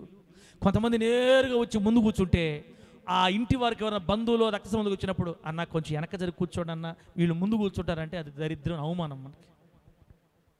అందుకే విందులకు వెళ్ళినప్పుడు మీరు వెనక కూర్చోండి, దూరంగా కూర్చోండి, కోరుకోవద్దు స్థానాలు మీరు అని ప్రభు చెప్పారు. ఇప్పుడు చెప్పు దీవెన, నాకు చర్చిలో పాటలు ఇట్లేదని కోరుకుంటే ఏందది? నాకు మందిరాలు అధికారాలు ఇట్లేదు, అగ్రపీఠాలు ఇట్లేదు, నాకు చర్చిలో అగ్రపీఠాలు ఇట్లేదు, నన్ను గమనించట్లా, నన్ను అసలు నన్ను పడుచుకోవట్లా, నాకు అసలు ఏం అధికారం లేదు ఇక్కడ, నన్ను ఎవరు పడుచుకోలేరేడా? ఇది సైతాను బుద్ధి. కనికర్రాజు నవ్వుతున్న కనికర్రాజు, అధికారాలు కోరుకోవటం, అగ్రపీఠాలు కోరుకోవటం, మనుషులు వందనాలు, కొంతమంది ఇదొక సైతాను బుద్ధి. ఆ చర్చిలోకి పోతే ఒక్కరు కూడా నాకు వందనాలు చెప్పరు అని బాధపడుతుంటారు కొంతమంది. అబ్రహం ఎప్పుడు చూసేటోళ్ళని, ఆ చర్చిలో పోతే ఒక్కరు కూడా నాకు, ఇంతలో చెట్లు అంటూ ఉంటే, చెట్టు అంత మనిషి నేడు ఉంటే ఒక్కరు కూడా నాకు వందనాలు చెప్పరు. ఏందో ఆ చర్చి వాళ్ళు మరి వందనాలు కూడా చెప్పరు నాకు. వాళ్ళు చెప్పకపోయారు, నువ్వు చెప్పొచ్చు కదా, పెద్దదానివి తగ్గించుకొని, తమ్ముడా వందనాలయ్యా, చెల్లిలా వందనాలమ్మా, అమ్మ వందనాలు నువ్వు చెప్పొచ్చు కదా. వీళ్ళు చెప్పరు, వీళ్ళకి ప్రిస్టేజీ, వీళ్ళకి వందనాలు చెప్పాలి. యాకోబని ఎక్కడికైనా పోయాడంటే యాకోబనికి వందనాలు చెప్పాలి, యాకోబని ఎవరికి వందనాలు చెప్పడు. అసలు యాకోబు అన్నట్టు ఏమనుకుంటారు మీరు? చర్చిలో నడిపించి వాక్యం చెప్తా పాస్టర్ లాగా ఉంటే ఏంది అసలు మీరు? యాకోబు అన్నట్టు ఏమనుకున్నారు? ఆ మనస్సు యాకోబులో ఉండిందనుకో, ఒకవేళ దేవుడు చాలా బాధపడతాడు మనం చూసి. ఇశ్రాయేల్ పాస్టర్ ఏడాపోయినా నాకు వందనాలు చెప్పాలని కోరుకున్నాడు అనుకో, ఒరే నువ్వు పేరుకే పాస్టర్గా నువ్వు కూడా దరిద్రుడురా నువ్వా. మనుషులు నాకు వందనాలు చెప్పాలి, సంత వీధులు నాకు వందనాలు చెప్పాలి, నన్ను అందరూ అన్నా అని పిలవాలి, సార్ అని పిలవాలి. ఎవరు చెప్పారంట మా యాకోబన్నకి, మీ సార్నేమో నువ్వు సార్ అంటున్నావు, నన్నేమో అభయ అంటున్నావు. ఏమో ఎడ కనపడుతుంది కట్టి, నేను అభయ కనపడుతున్నానా? తింగర్ మొహోడా, మీ సార్ని సార్ అన్నప్పుడు నన్ను కూడా సార్ అన్నావు, నేను కూడా పాస్టర్ని. వీళ్ళే చెప్పేసుకుంటారు ఏం పిలవాలి. మనుషులకి అదొక అలవాటు అనమాట. నన్ను బోధకులు అని పిలవాలి, నన్ను పాస్టర్ అని పిలవాలి, నన్ను అన్నయ్య అని పిలవాలి, నన్ను అక్కమ్మ అని పిలవాలి, నన్ను పేరు పెట్టి పిలిస్తే నా కోపం అసలు చెప్తున్నా, నా అక్క అని పిలవాలా. ఎవరు నేను ఇంట్లో మందిర్లో పెద్దగా ఉంటే, కొన్ని సంఘాల్లో పోండి, నన్ను సంఘ పెద్దగారు అని పిలవండి. ఏంది మీరు పేరు పెట్టి పిలుస్తున్నారని? ఎవరు నేనా జోసఫనా? నేను సంఘ పెద్దని, సంఘ పెద్దగారు అని పిలువ. ఇట్లాంటి గజ్జి మరణం దాకా మనకు అంటకుండును గాక. దీన్ని ఏమంటారు? దీన్ని గజ్జి అనండి. మీ బంగారు పెడతానండి. గజ్జొస్తే ఆ గజ్జి బాధ ఎట్లుంటుందో వచ్చిన వాళ్ళకే తెలుస్తుంది. గీరుడే గజ్జి. బస్ స్టాండ్లో గీరటమే, రైల్వే స్టేషన్ గీరటమే. ఆ గజ్జి చూడండి, కూరగాయల మార్కెట్ గీరుతా ఉంటే పాపం జలా ఈ గజ్జి కానీ మనల్ని పట్టుకుందంటే ఎక్కడ పోయినా నాకు ఇలా నాకు అధికారం నాకు గమనించట్లా, నన్ను పడుచుకోవట్లా, నన్ను చూడట్లా. ఇదే గజ్జే, యేసు నామములో ఈ గజ్జి ఇప్పుడే మనల్ని విడిచిపెట్టి బయటికి పోవునుగాక. 2 చెప్పా, ప్రార్థన చేసుకుందాం. ఇక్కడ ముగిచేస్తున్నా. పరిశుద్ధాత్మ దేవుడు ఈరోజు పరిసయ్యుల్లో నుంచి మనకు 2 విషయాలు నేర్పించాడు. 1, మరణము దాకా మనమే నీతి ముందు అనుకోకూడదు. 2, పొర్రపాటును కూడా వేలు పెట్టి చూపి ఇతర లోపాలు ఎత్తి చూపి తిరస్కరించి మాట్లాడకూడదు. 3 ఏం చెప్పాను? మందిరాల్లో అధికారాలు, విందుల్లో అగ్రస్థానాలు, మనుషుల చేత వందనాలు, బోధకులు అని పిలవాలి. మనల్ని ఏమనుకుంటున్నారు? మనం ఏమనుకుంటాం? మన సంగతి వద్దన్నా. అన్నా తమ్ముడా నువ్వెవడవో నాకు తెలియదని చెప్పేస్తాడు యేసయ్య. చూసి దానికి చాలా చిన్నవి ఇవి, కానీ ఇప్పుడు టైర్కి పంచర్ అవ్వటానికి చిన్న రంధ్రం చాలదా? చిన్న రంధ్రం అయితే నిదానంగా గాలిపోద్ది, పెద్ద రంధ్రంతో ఒకటే సరిపోద్ది. ఒకటే సరిపోయినా నిదానంగా పోయినా గాలిపోవటం మాత్రం వాస్తవం. పరలోకానికి ఎవరు పోలేరు. అధికారాలు కోరుకోవటం కానీ, నన్ను గమనించట్టదంటం కానీ. ఈ మధ్య ఎవరు అన్నారంట, అందరికి ప్రార్థన చేసి అందరితో 2 మాటలు మాట్లాడతాడు, మమ్మల్ని మాత్రం మళ్ళీ మాట్లాడదాం, ఫోన్లో మాట్లాడదాం అంటాడు. ఎట్టకన్నా పడుతున్న సారం వస్తాం మేము. అందరితో 2 మాటలన్నా మాట్లాడతాడు. లాస్ట్లో అక్క బాగుండదు కదా, సరే అక్క, మాకు మాత్రం ఫోన్లో మాట్లాడదామంటాడు. ఎట్ట కనపడుతున్నావు మేము? వచ్చేసింది గజ్జి, పట్టేసింది గజ్జి మనిషికి. ఏం పడేసింది? గీరుడు సఫను. సార్, ఇట్లాంటి వాక్యాలు చెబితే మనకు చర్చి జనాభా కూడా రారు సార్. మారను సార్ మీరు అంటారా? నేను మారను. సదేమ్మా, నేను మారను తల్లే, మీరేమని అనుకోండి. చెప్పింది చెప్పడమే. గజ్జన పోవాలా, మనుషులన్నా మారాలా? పోయిన వారం చెప్పాం, మందిరం ఎట్లాంటిది చెప్పండి. మందిరం ఎట్లాంటిది? డ్యాన్సులు వేసేదా? ఎంటర్టైన్మెంట్ హబ్బా, క్లబ్బా, లేకపోతే హాస్పిటలా? చెప్పాలా? ఏం చెప్పారు పోయిన వారం? మందిరం హాస్పిటల్ వచ్చిన వాళ్ళకి ఏం వేయాలా? మందిరంలో సూదులు వేయాలి. ఇక్కడ హాస్పిటల్ సూదులు వేయాలి. ఏడుపులు ఉంటాయి. ఇక్కడ జబ్బులు చూడు ఏడుస్తూ ఉంటారు. అమ్మో చచ్చిపోతున్నామే, అయ్యో బాగు చేయడం మమ్మల్ని ఏడుస్తున్నారు. ఏడుపులు, కేకలు, పెడబొబ్బలు, పశ్చాత్తాపపు కీర్తనలు, పశ్చాత్తాపపు స్వరాలు, ఏడుపు, ఆక్రందన ఉండాలి మందిరాల్లో. అందుకే ప్రభు కడుగుతున్నాడు మనల్ని. ఈ గజ్జి పొర్రపాటున నీకు అంటిందంటే దేవుడు సంతోషపెట్టలేవు, దేవుడు బాధపడతాడు నీ గురించి బిడ్డ. ఇప్పుడే ఈ గజ్జిని తొలగించుకొని యేసుకు ఒక నమ్మకంగా నిలబడదుముగాక. చెప్పండి గట్టిగా హల్లెలూయా. మనుషులని ఘనత కానీ, మనుషుల వల్ల అధికారాలు కానీ, మనుషుల వల్ల గౌరవ వందనాలు కానీ మనం కోరుకోకూడదు. అవి దేవుడే మనకివ్వాలి. ఆమేన్ చెప్పు గట్టిగా. యాకోబు అన్నకి దేవుడిచ్చాడా, నేను ఇచ్చానా ఆ స్థితిని? చెప్పండి. ఇప్పుడు మనందరూ చాలామంది ఉన్నాం. ఎందుకు ఇక్కడ నిలబడలేకపోయాం? దేవుడు ప్రేమించి అన్నకు కృప ఇచ్చాడు అంతే. చదువు రాదు, ఏం తెలియదు పాపం, అయినా నిలబడి మాట్లాడతాడు ధైర్యంగా 2 మాటలు. అది దేవుడిచ్చాడు. నేను ఇలా దేవుడిచ్చేదా కాగాల, దేవుడిస్తేనే నిలబడద్దు మన దగ్గర. అది మనం కోరుకోకూడదు బిడ్డలారా. ఒక యాకోబనే కాదు, ఎవరైనా కూడా మన జీవితాల్లో అధికారాలు, గౌరవాలు ప్రభు ఇచ్చేదా కాగాలి మనం. 2, మనుషుల నుంచి మనం పొగడతలు ఎప్పుడు ఆశించకూడదు. గుర్తుపెట్టుకోండి. కొంతమంది నన్ను పొగడాలా, సార్గాను పొగిడితే భలే పొంగిపోతారు కొంతమంది. మా లేయమ్మ అమ్మో అంటే మా లేయమ్మ ఇంక ఎగిరిపోద్ది. మా పలానా బిడ్డ, మా తమ్ముడు ఆరోన్ అంటే ఇంక మనుషులు పొగిడితే భలే సంతోషపడతారు. అది మంచిది కాదు మనకి. మనుషులు మనల్ని పొగడాలని మనం ఎప్పుడు కోరుకోకూడదు. దేవుడే మనల్ని పొగడాలి. ఆమేనానండి. చెప్పండి గట్టిగా హల్లెలూయా. ఏసేపు ఎవరు పొగడాలి మనల్ని? మీరందరూ ఎడ చూస్తున్నారంటే ఇంక సాలురా కానిరా నాయన, ఎంతకురా మా ప్రాణాలు తింటావు నువ్వు అని చూస్తున్నారు మీరు. నిజమే, టైం అయిపోయింది, బల్ల తీసుకోవాలి. బిడ్డరా ముగిచేస్తున్నా. మనుషుల పొగడతలు మనం ఆశించకూడదు. దేవుడే పొగడాలి మనల్ని. మనుషుల నుంచి మనం ఏ గౌరవాలు, ఘనతలు కోరుకోకూడదు. ఎంత మంచి భక్తి అండి ఇది, ఎంత మంచి భక్తి. బిడ్డరా 3వ సంగతి చెప్తున్నా. 3వ సంగతి చూడండి. ఇతను మహా గర్విష్ట అంట. మహాగర్వం. ఎవరికే చెప్పండి? ఆయన పేరు ఎవరైనా పేరు కాదులే, అది అతని వృత్తి. పరిసయ్యుడు మహా గర్విష్టి. ఏం చెప్తున్నాడు అక్కడ? నేను వారానికి 2 సార్లు ఉపవాసం ఉంటా. నేను నా సంపాదన అంతట్లో ఏమిస్తున్నాను దేవుడికే? చెప్పు, ఏమిస్తున్నాడు? 10వ భాగం, 10వ భాగం అంతటి నా ప్రభుకి ఇస్తున్నాను. నేను నా సంపాదన అంతట్లో 10వ భాగం ఇస్తున్నా. ఇదిగో నేను దొంగల్లాగలేను, వ్యభిచారుల్లాగలేను, అన్యాయస్తుల్లాగలేను, ఇదిగో ఈ సుంకరిలాగా కూడా నేను లేను అని ప్రార్థన చేస్తున్నాడు దేవుడి దగ్గరకు వచ్చి. ఓయమ్మ, చర్చిలోకి వచ్చి ప్రార్థన చేస్తున్నాడు. ఈ మాట మనుషుల దగ్గర చెప్పుకుంటే బాగుండు, డైరెక్ట్గా దేవుడితో చెప్పేస్తున్నాడు ఈ మాట. అయ్యా దేవా, నేను దొంగను కాదు, నేను అన్యాయస్తుని కాదు, నేను వ్యభిచారిని కాదు, ఇదిగో ఈ సుంకర్ లాంటి కూడా నేను కాదు. నేను ఎవరినంటే వారానికి 2 సార్లు ఉపవాసం ఉంటా, సంపాదన అంతటా దశమ భాగం ఇస్తా. ఒరే ఒరే ఒరే ఒరే ఒరే ఒరే ఒరే ఏసేపు పాస్టర్లతో చెప్తే ఒక రకం, దేవుడితోనే చెప్పేస్తున్నాడు. మరి ఏసయ్య అంటున్నాడు, ఒరే వేషధారి, నీ ప్రార్థన నాకు నచ్చలా, పోయిడికి కొరా, నీ ముఖం నాకు చూపిపోకట్టాడు ఏసయ్య. ఆ ప్రార్థన నచ్చలా ఏసయ్యకి. గర్వం, నేను, నాది, నేనిచ్చా, నేను చేశా, నేను పోసా, నేను వెళ్ళా, నా వల్ల, నేను, నా, ఇది చచ్చిపోకపోతే పొర్రపాట్లు మన పరలోకం గుర్తుపెట్టుకోండి.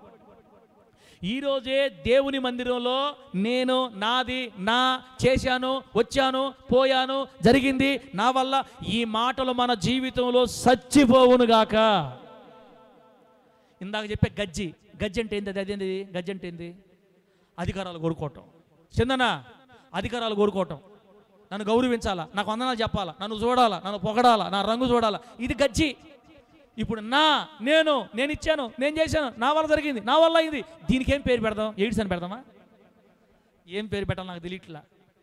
దీనికి రోగం, ఏ రోగం తగిలించలేము దీనికి. ఇది మహా భయంకరమైన జబ్బు, కరోనా కంటే ఘోరమైంది ఇది. మరి ఇక్కడ కూర్చున్న ప్రతి ఒక్కరిలో ఉంది, ఇప్పుడు నాలో కూడా ఉందేమో, దేవుడికి నాకే తెలియాలా. ఇది ప్రతి ఒక్కరిలో ఉంటుంది. నేను, నాది, ఇచ్చాను, చేశాను, వెళ్ళాను, పోయాను, వచ్చాను, జరిగింది, చేశాను, నేను, చచ్చిపోతేనే పరలోకం పోతాం మనం. ఇప్పుడు చెప్పండి, ఎన్నిసార్లు మనం మాట్లాడుంటాం? ఆయనలాగా మనం మాట్లాడాలా? రోజుకు 2 సార్లు ఉపవాసం ఉంటాను, నేను ఉపవాసం, అదే ఉపవాసం. ఒక ఆయన ఉపవాసం ఉండి చెప్పుకుంటాను అందరికి ఫోన్లు చేసి, నేను ఉపవాసం ఉంటున్నాను, నాకు ఎవరు ఫోన్లు చేయబాక, నన్ను బాధపెట్టబాక అంట. ఒక దగ్గర ఈయన ఉపవాసం ఉన్న సంగతి అందరికి చెప్పేస్తున్నాడు. ఉపవాసం ఉండమన్నప్పుడు బయటికి కూడా కనపడొద్దని దేవుడు చెప్తే ఈయన ఉపవాసం ఉన్న సంగతి అందరూ చెప్పేసుకుంటున్నాడు. ఈ మధ్య యూట్యూబ్లో ఒక వీడియో చూశాను నేను. ఆయన ఉపవాసం ఉండడానికి రూమ్లోకి వెళ్తా అందరిని పట్టుకొని ఏడుస్తున్నాడు, అందరిని ఓదారుస్తున్నాడు, ముద్దులు పెట్టుకుంటున్నాడు. నాకు అర్థం కాల, ఏంది సజీవ సమాధి అయిపోతున్నాడు ఈ మనిషి, జీవ సమాధి అయిపోతాయి, లాస్ట్లో ముద్దులు పెట్టుకుంటున్నాడా, అందరిని భార్యని గౌలించుకుంటా, భార్య చేత ప్రార్థన, పిల్లల చేత ప్రార్థన, పిల్లలు ముద్దు పెట్టుకుంటా, లాస్ట్కి బైబుల్ తీసుకొని రూమ్లోకి పోతున్నాడు. రూమ్లోకి 21 రోజులు ఉపవాసం ఉంటాను, రూమ్లోకి పోతా, అందరికి ముద్దులు పెట్టి, ఇంక ఇదే లాస్ట్, నన్ను చూడటం మీరు చూసుకోండి, లాస్ట్కి నేను మళ్ళీ రాను సమాధిలోంచి బయటకు అన్నట్టు. ఏందో మనుషులు ఏం చేస్తున్నారు, ఏమైపోతున్నారో. వారిని దేవుడు ఆశీర్వదించునుగాక, వారి కన్నులు దేవుడు తెరుచునుగాక. ఇంకేం అంతకంటే అనలేం మనం. నేను చేసేది అందరికీ తెలియాలి, నన్ను అందరూ చూడాలి. నేను ఇచ్చాను, నేను చేశాను. నీ నోటితో ఎప్పుడైనా నేను దశమ భాగం ఇచ్చాను అన్నావంటే నువ్వు ఇచ్చిందంతా వ్యర్థమే దేవుడికి. అసలు ఒక మాట చూడండి, దశమ భాగం ఇవ్వాలి అన్నది మనకి ఆజ్ఞ. దేవుడు మనకి ఆజ్ఞ వేశాడు దశమ భాగం ఇవ్వమని. అది ఖచ్చితంగా చేయాల్సిన పని ప్రతి క్రైస్తవుడు. ఎందుకంటే నువ్వు సంపాదించుకోవడానికి దేవుడు నీకు ఆరోగ్యం ఇస్తున్నాడు కాబట్టి నువ్వు సంపాదిస్తున్నావు. బోల్ట్లో తీసా కొనుక్కుంటావు మరి మంచం మీద. దేవుడు నీకు కృప చూపి నువ్వు ఈగిపోయినా, నువ్వు పిసినారు దానివైనా, నువ్వు కాకి కూడా ముద్ద కూడా పెట్టకపోయినా సరే పానీలని చెప్పి దేవుడిని నెడతా నేను చేస్తుంటే, మళ్ళీ ఎప్పుడో సంవత్సరం ఒకసారి ఇచ్చి నేను ఇచ్చా అంటున్నాడు ఆయన, ఆ మహానుభావుడు. నేను వారానికి 2 సార్లు ఉపవాసం ఉంటుండా. అబ్రహం ఫీల్ అవుద్ది. అబ్రహం నేను అన్నట్లు అబ్రహం నేను ఎవరిని అంటున్నానా? అదిగో పరిచయం అంటుండా. లేదులే సార్ మమ్మల్ని అంటున్నారు మీరు, ఇదిగో నాకు అర్థమైపోతుంది, నన్నే అంటున్నావు నువ్వు అన్నారా? దేవుడు దోషం చెప్తుండా, నేను మిమ్మల్ని అనట్లా, పరిచయం అంటుండా. పరిచయుడు చెప్తున్నాడు, మందిరంలో ప్రార్థన చేస్తా, ప్రభువా నేను వారానికి 2 సార్లు ఉపవాసం ఉంటుండా, దశమ భాగం అంతటిని క్రమంగా 10వ భాగం తీసుకొని వస్తుండా. దేంట్లో తెలుసా?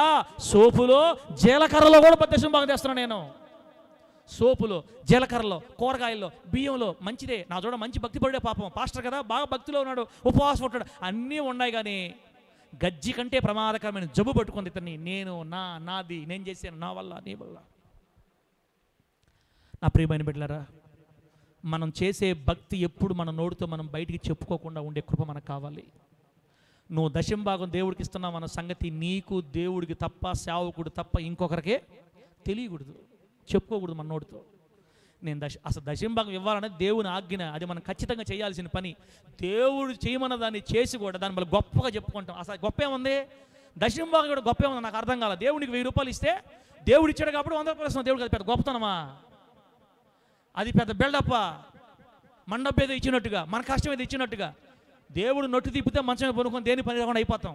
ప్రభు ఆరోగ్యం నడిపిస్తున్నాడు కాబట్టి ఆయన దానికి ఏమని చెప్పాడు, అది ఆజ్ఞ, అది చేస్తే పెద్ద గొప్పతనం ఏమి లేదు. అయినా గొప్పలు, మేము 2000 ఇచ్చాం చర్చిలో, మేము 500 ఇచ్చాం చర్చిలో, మేము 2 ఫ్యాన్లు ఇచ్చాం చర్చికి, మేము 2 లైట్లు ఇచ్చాం చర్చికి. ఓరే నాయన, ఇది ఏ జబ్బురా తండ్రి. అబ్రహ్మ ఈ వాక్యం చెప్తే ఎవరు వస్తారు చర్చికి, ఎవరిని వస్తారు ఇట్లా మాటలు చెప్తే ఎవరు రారు, ఉన్నోళ్ళు బారిపోతారు ఇక్కడ. కానీ న్యాయాధిపతి చర్చిలో నిలబడ్డ బిడ్డల ప్రపంచంలో ఎక్కడ నిలబడతారు? ఆమె చెప్పండి గట్టిగా. అబ్బా సౌండ్ లేదు ఇక, ఆమెను కూడా చెప్పట్లా, అంత హట్ అయిపోయారు నా మీద మీరు ఇప్పుడు. అమ్మ మేము మీ గురించి చెప్పానా బైబిల్ చెప్పానా చెప్పు, నాకు చెప్పండి సమాధానం. ఇప్పుడు ఎందుకు అంత ఫీల్ అయ్యారు మీరు? ఎందుకు ఆమెను కూడా చెప్పట్లేదు? నేను మిమ్మల్ని అన్నానా, పరిసైడ్ గురించి చెప్తున్నానా? నాకు కాదు, నాతో కూడా మాట్లాడుతున్నాడు దేవుడు, మనందరితో మాట్లాడుతున్నాడు. బిడ్డ ఒకవేళ ఉంటే మార్చుకుందాం మన జీవితాల్ని, ఒకవేళ ఉంటే మార్చుకుందాం జీవితాల్ని. మహా గర్విష్టి, గర్వం నశాలను అంటింది ఈ మనిషికి. నేను, నాది, నా, ఇచ్చాను, చేశాను అనే మాటలు ఎక్కువగా పలుకుతున్నాడు ఈ మంచి ప్రార్థనలో. బిడ్డరా, మనం చేసిన మంచి కార్యాలు నేను చేశానని ఎప్పుడు మనం దేవుని ముందు కాదు కదా, మనుషుల ముందు కూడా మనం చెప్పడం దేవునికి ఇష్టం ఉండదు. పలానా పని నేను చేశాను, పలానా స్టార్ నేను కట్టా, పలానా దాన్ని నేను చేయించా, పలానా జరిగింది, పలానా జరిగింది, నేను చేశానని చెప్పితే అసలు దేవుడు చాలా బాధపడతాడు మన పట్ల. అలా చెప్తే చేసిన దానికి ప్రతిఫలం ఎప్పుడు మనకు రాదు. మొత్తం మా ప్రతిఫలాన్ని పోగొట్టుకొని దేవుని కోపాన్ని మనమే తెచ్చుకుంటాం. కాబట్టి ఎప్పటికీ మనం దేవుని దగ్గర మన గొప్పతనాన్ని మనం చేసిన దాన్ని చెప్పుకోకుండా దాచిపెట్టి యేసు కొరకు నిలబడి మాదిరిగా సంఘంలో ఒక మంచి ప్రవర్తన విశ్వాసిగా దేవుడు జీవించేటట్లు మనకు సహాయము చేయునుగాక. చెప్పండి గట్టిగా హల్లెలూయా, చెప్పండి గట్టిగా హల్లెలూయా. ఏం చెప్పాను? ప్రార్థన చేసుకుందాం ఇప్పుడు. ఏం చెప్పాను చెప్పండి? పరిసయ్యులు ఏం చూసాం మనం? నేనే నీతిమంతుని అనుకుంటా ఉంటాడు, తప్పు. ఏరే వాళ్ళలో లోపాలు ఎత్తి చూపించి తిరస్కరించి తృణీకరించి మాట్లాడుతూ ఉంటాడు, భయంకర తప్పు. మూడోది ఏం చెప్పాడు? చర్చిల్లో వందనాలు కావాలా, చర్చిలో స్థలాలు కావాలా, చర్చిలో పాటలు కావాలా, సమాజ మందిరాలు అధికారాలు గౌరవాలు కావాలా, కుర్చీలు కావాలా, మైకులు లాక్కు నాకు అని ఎదురు చూస్తా వందనాలు గౌరవాలు స్థలాలు. ఓ దేవుడు ఇచ్చిందాకా అడుగు ముందుకేయకూడదు మనం, అంతే. ఇస్తే దేవుడు ఎలా అయితే మౌనంగా అలాగే కనుమరుగా ఎవరు కనపడకుండా ఎక్కడో ఒక వెనక చేరి పరలోకి వెళ్ళిపోవాలని తెలుసునామాలో. ఆమె చెప్పండి గట్టిగా, చెప్పండి గట్టిగా హల్లెలూయా. ఇస్తే దేవుడు ఇవ్వాలి, లేకపోతే సైలెంట్ ఉండిపోవాలి మనం, అంతే. నీ నోటితో ఎప్పుడు అధికారాలు కోరుకోకూడదు. తర్వాత లాస్ట్ది ఏం చెప్పాడు? పొద్దున లేస్తే నేను ఇచ్చా, నేను చేశా, నాది, నేను దశమ భాగం ఇచ్చా, నేను ఉపవాసాలు ఉన్నా. ఇట్లాంటి ఏమండి దేవునికి ఇష్టం లేని మాటలు నీ నోటితో మాట్లాడి దేవుని ఉన్న ఆశీర్వాదం కూడా పోగొట్టుకొని శాపగ్రస్తం అయిపోవడం కంటే మొత్తాన్ని దాచిపెట్టి మర్మంగా కనబడకుండా ఎక్కడో మరుగైపోయి క్రీస్తు నీలో కనబడతా ఉండేటట్లుగా దైవికమైన భక్తి కలిగి సాగితే కన్ను మూస్తే మనం పరలోకం వెళ్ళిపోతాం యేసు నామములో. చెప్పండి గట్టిగా హల్లెలూయా. ఇప్పుడు భక్తి పరులు ఎట్లా ఉండాలో మనకు దేవుడు చూపించేశాడు. అసలు భక్తి అంటే ఏంటో మనకు అర్థమైపోయింది. పరిసయ్యుడి పేరుకే పాస్టర్, కానీ పాస్టర్లో పట్టు ఉంది మొత్తం. వీళ్ళు అనకూడదు కానీ పాస్టర్ అంటే నేను కూడా అమ్మా, నేను కూడా పాస్టర్లకు పట్టిన కొవ్వు మామూలు కొవ్వు కాదు. మేము చేసాం, 4 సంఘాలు కట్టాం, 3 సంఘాలు కట్టాను. నువ్వే కట్టేది సంఘాలు ఎవరు కడతారు? పాస్టర్ కడతాడా, దేవుడు కడతాడా? సంఘం ఎవరిది? దేవుడిదా పాస్టర్దా? నాకు 8 సంఘాలు ఉన్నాయి, నేను కట్టా. ఏంది నువ్వు కట్టే? తలకాయ లేనోడా? యేసయ్య ఇచ్చాడు నీకు, యేసయ్య నిన్ను ఆ విధంగా దీవించాడు. అట్ట చెప్పరు. నాకు 8 సంఘాలు ఉన్నాయి, నేను 170 సంఘాలు ఉన్నాయి, నా దగ్గర 300 మంది విశ్వాసులు ఉండాలి. ఎందుకు గొప్పలా? దేవుడు లేకపోతే విశ్వాసాల నుంచి వస్తారు. పాస్టర్లు కొంతమంది గర్వ మాటలు చెప్పుకుంటూ ఉంటారు. ఆ గర్వం, నేను చేశాను, నేను ఇచ్చానని చెప్పుకునే తత్వం, దశంభాగాలు ఇస్తున్నా, కానుకలు ఇస్తున్నా, మొన్నే 10,000 ఇచ్చా, ఇట్టాడ మాటలు మాట్లాడితే నరకానికి పోతారు. జాగ్రత్త, ఎవరైనా కూడా, నువ్వు కానీ నేను కానీ. దేవుడు కొంచెం జాగ్రత్త కలిగి శ్రద్ధగా భయము భక్తితో బ్రతికేటట్లు దేవుడు మనందరి కృపను ప్రసాదించి వాక్యానుసారంగా జీవించే కృపను మనందరికీ అనుగ్రహించునుగాక. చెప్పండి గట్టిగా హల్లెలూయా. ఇప్పుడు సుంకర్ గురించి ఒక్క మాట చెప్పి ప్రార్థన చేసుకుందాం. ఇప్పుడు సుంకర్ దగ్గర రండి. ఈ పరిసయ్యుడు అంతా డంబాలు పలికేవాడు. యేసుక్రీస్తు వారు చెప్తున్నారు, పరిసయ్యుడు నచ్చలేదు యేసయ్యకి, సుంకరి నీతిమంతుడిగా తీర్చబడ్డాడంట. పరిసయ్యుడు కంటే సుంకరి నీతిమంతుడిగా తీర్చబడి ఇంటికి వెళ్ళిన వాక్యం చెప్తుంది. ఆ నీతిమంతుడైన సుంకరి జీవితం చూద్దాం. చూడండి, ఈ సుంకరి ఎవరో తెలుసా? ఈ సుంకరికి యూదా ప్రజల్లో, ఇశ్రాయేలులో విలువే ఉండదు. ఎందుకంటే రోమీయుల కింద పనిచేసే వాళ్ళు అంటే ఇశ్రాయేలు నచ్చదు. అసలు పాపులుగా లెక్క కడతారు. రే చేతగానోడా, వాళ్ళ దగ్గర పోయి వాళ్ళ కింద పని చేస్తున్నావురా నువ్వు అని లెక్క కడతారు. ఎందుకంటే యూదులు ఎవరికి తల వంచి నమస్కరించరో వారి మీద వారు బతుకుతారు. ఈ సుంకరి రోమీల క్రింద ఉద్యోగం చేస్తున్నాడు కాబట్టి అసలు ముందే అతనికి విలువ లేదు. బిడ్డలారా, ప్రజల దృష్టిలో లెక్కలేని వాళ్ళు వీళ్ళు, పాపులతో సమానులు. అట్లా అంటోడు దేవుని మందిరం దగ్గరికి వచ్చి చూడండి, అక్కడ రాయబడిన మాట సుంకరి గురించి. తాను పాపాత్ముడని గుర్తుబట్టి మందిరంలో ప్రవేశించే అర్హత నాకు లేదు, నేను పాపినని గుర్తుబట్టి మందిరంలోకి రాకుండా బయటే దూరంగా నిలబడ్డాడంట. దేవునికి స్తోత్రం కలుగును గాక. సుంకరి ఏం చేశాడు చెప్పండి? సుంకరి ఏం చేశాడు? మందిరంలోకి వచ్చాడా, బయట నిలబడ్డా? చెప్పాలి. మందిరంలోకి వచ్చాడా, బయట నిలబడ్డా? నీరసంగా ఉన్న బిడ్డలారా, అయిపోయింది, నేను ప్రార్థన చేస్తా, అయిపోయింది. సుంకరి మందిరంలోకి వచ్చాడా, బయట నిలబడ్డా? బయట ఎందుకు నిలబడ్డాడో తెలుసా?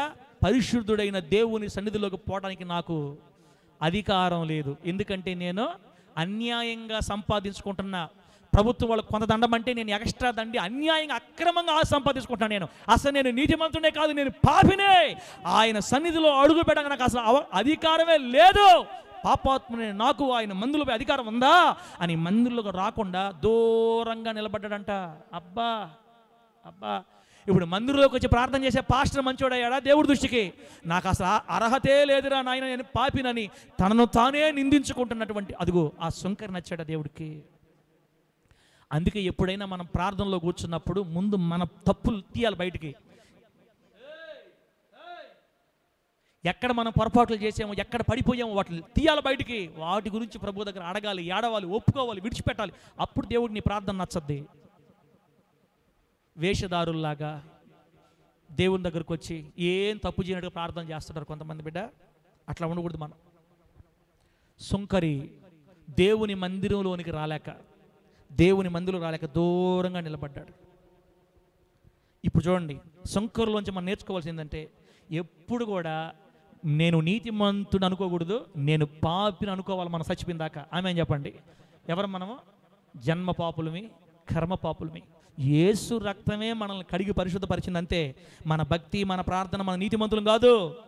ఎప్పుడు మనం పాపులు మనం మర్చిపోకూడదు. ఎందుకంటే మన నీతి క్రియలన్నీ మురికి గుడ్డ లాంటివి దేవుని దృష్టికి. గుర్తుపెట్టుకో, నీ ప్రార్థన దేవుని దృష్టికి మురికి గుడ్డ, నీ నీతి, నీ యథార్థత, నీ భక్తి మురికి గుడ్డ లాంటి దేవుడి దృష్టికి. కాబట్టి మనం ఎప్పటికీ పాపులమే. ప్రభువా, నేను పాపిని, నీ రక్తం చేత కడగబడి నీతిమంతునయ్యానయ్యా, నీ అందరి విశ్వాసం ద్వారానే నీతిమంతునయ్యాను, కానీ క్రియల మూలంగా నాలో నీతి లేదు, నేను పాపినని మనం ఎప్పుడు గుర్తుపెట్టుకోవాలా. కేవలం దేవుని కృపే నాకు అర్హత ఇచ్చిందని మాటికి దేవుడితో మనం ఒప్పుకుంటూ ఉండాలి.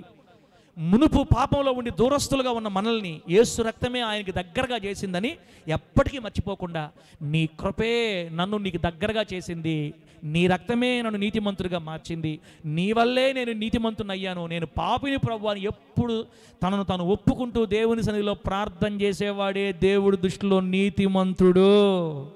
చెప్పండి గట్టిగా హల్లెలూయా.